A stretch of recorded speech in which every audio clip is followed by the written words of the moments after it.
ఈ చీర కట్టు, ఈ సంస్కృతి, మా అమ్మ ఎక్కడున్నా ఇప్పుడు మా అమ్మ మీలో కనిపిస్తుంది.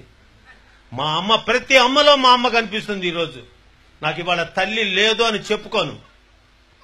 మరి మీరు మాతృమూర్తి, మీ బిడ్డలకు ఎందుకు ఇవ్వటం లేదు స్ఫూర్తి? మీ తర్వాతి తరం నిలబెట్టాలి కదా వంశకీర్తి. మన సంస్కృతిని ఎందుకు చేయరు వ్యాప్తి? సార్ నేనేదో మాట్లాడుతాను అనుకోవద్దు, జాస్తి మాట్లాడబోతే మీ వాళ్ళు నాకు చేస్తారు శాస్తి.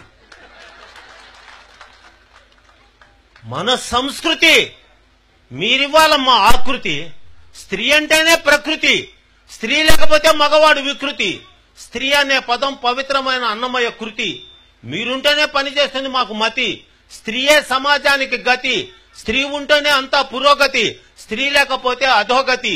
అందుకే తాళి కట్టంగానే మీరు అయ్యారు శ్రీమతి. మరి మీరేమిస్తున్నారు బహుమతి? ఈ అన్న మాటకి ఇవ్వాలి మీరు ఆనతి, దానికి చెయ్యాలి మీరు ప్రణతి. అది చెప్పడానికి చేస్తున్న వేదిక మీద వినతి. మీ చిరునవ్వే కదమ్మా ఈ జగతి, లేకపోతే మేమంతా అయిపోతాం ఆహుతి. మీ బిడ్డలకి భారత భాగవత రామాయణాలు చెప్తున్నారా? ఇప్పుడు వచ్చారు ఎవరో ముసలమ్మలు వచ్చారు, ఎంత ఆనందపడ్డాను. ఆ బిడ్డలకు నాయనమ్మ అమ్మమ్మ ఉన్నారే. పెరిగిన ఫ్యాషన్లో వృద్ధాశ్రమాలలో కూర్చోబెట్టి పసిబిడ్డలకు చెప్పవలసిన పాఠాలన్నీ కూడా పక్కకు పోయి వాళ్ళ బాధలు వివరించడానికి ఒక అమ్మమ్మ నాయనమ్మ లేని ఈ ప్రపంచంలో ఎలా ఉంటుంది వాళ్ళ బ్రతుకు? మీరా పిల్లవాడు పాపం 6 గంటలకు వేకప్, 7 గంటలకు మేకప్, 8 గంటలకు రిక్షావాడు పికప్, ఇంకా స్కూల్లో ఆయమ్మే చెకప్, అమ్మగారికి సీరియల్ మీద థింకప్, ఇంకా పిల్లలు ఏదమ్మా లింకప్. మీకు మనసు మమత లేదమ్మా, వాడికి ఆ మొగలు రేకులు గుచ్చుతారా? ఒకరికి 2 ఉన్నారే, మీరు నాతి చరామి అంటిరే. మరి మీరు నాగినిలాగా బుస్సని కాటేస్తే ఎట్లమ్మా? మీరు నేర్పించాలి. ఇందాక ఒక పిల్లోడు మా పక్కన కూర్చున్నాడు సార్, నిజంగా చిన్న పిల్లోడైనా వాడికి నమస్కారం చేయాలనుకున్నా. వాడు విశ్వనాథరామ పద్యాలు చెప్పాడు సార్. ఐ నెవర్ ఎక్స్పెక్టెడ్, నేను ఊహించలా. ఆ బిడ్డ 2 పద్యాలు చెప్తే పరవశించిపోయా. చేత వెన్న ముద్ద చెంగల్వ పూదండ బంగారు మొలతాడు పట్టుగట్టి ఏవే పద్యాలు. తమ తమ నెలవులు తప్పిన తమ మిత్రుల శత్రువులౌట తథ్యము సుమతి. తెప్పలకు చెరువు నిండిన కప్పలు 10,000 చేరు గదరా సుమతి. హేమంబు కూడబెట్టిన భూమీసల పాలు అవు భువిలో సుమతి.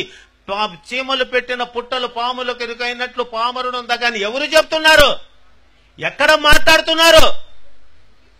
భారత భాగవత రామాయణాల ఔపోసన అది హిందూ సాంప్రదాయ ఆరాధన.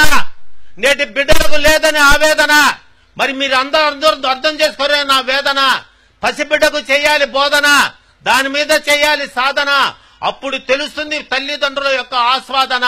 అది వాళ్ళకు సరి అయినటువంటి లాలన. అప్పుడు ఉంటుంది వాళ్ళ పాలన. ముసలోళ్ళం మేము ఉంటాం ఓ మూలన. మరి మీరెలా చేసుకున్నారు?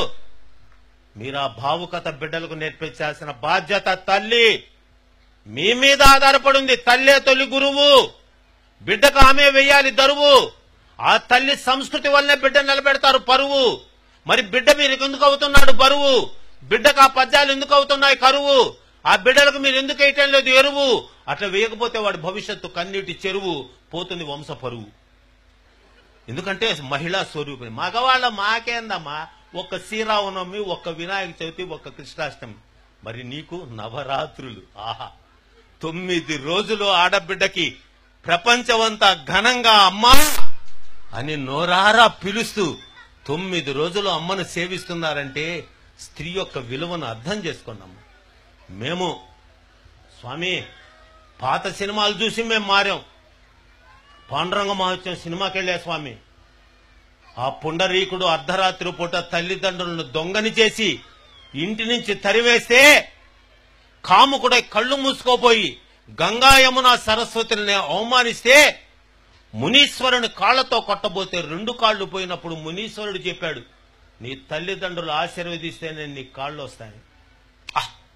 అప్పుడు అన్నా రామారావు గారు, మారిపోతినమ్మా నా గతి నెరిగితినమ్మా, మీ మాట దాటనమ్మ ఒక మారు కనరమ్మా, మాతా పిత పాద సేవే మాధవ సేవేయని మరువనమ్మా, నన్ను మన్నింపగరారమ్మా